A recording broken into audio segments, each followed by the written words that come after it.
This spotlight on estate planning is sponsored by Game Plan Financial. Every game has a winner. Every winner has a game plan.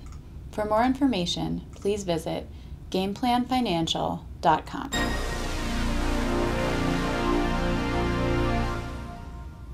A large number of wealthy Americans are concerned leaving a large inheritance could negatively affect their children, according to a U.S. Trust survey. Of the people with $3 million or more in investable assets included in the survey, just 49% say passing assets on to their heirs is very important to them. Half of respondents say they haven't specified how they would like their estate to be divided among their heirs. 67% of respondents haven't disclosed the exact amount of their wealth to their children, while 15% have told their children nothing about their money.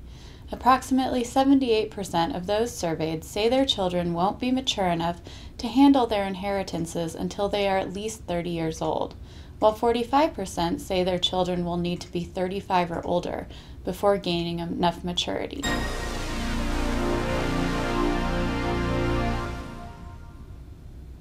A group of House members at the end of last month introduced a measure to permanently repeal the estate tax.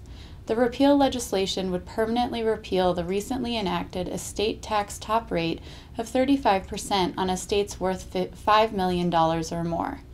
The measure has the support of two Blue Dog Democrats, Representatives Mike Ross of Arkansas and Dan Boren of Oklahoma. The Blue Dogs as a whole have not taken an official stance on the legislation. In addition, Republican sponsor Representative Kevin Brady of Texas and two other Republican representatives support the measure.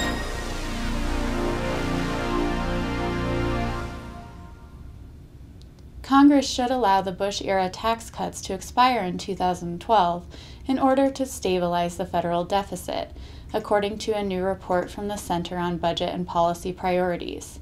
The report says allowing the tax cuts to expire would increase demand for municipal bonds, which have suffered since tax cuts were extended in December. In order to bring the federal deficit under control and bolster financial markets, the total budget deficit should be no more than 3% of gross domestic product.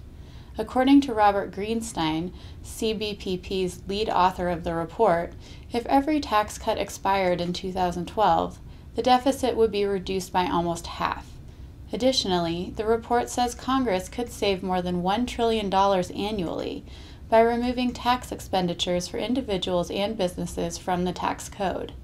Other suggestions in the report for reducing the deficit include slowing the cost of health care and capping specific discretionary spending programs. For more industry spotlights, visit producersweb.com.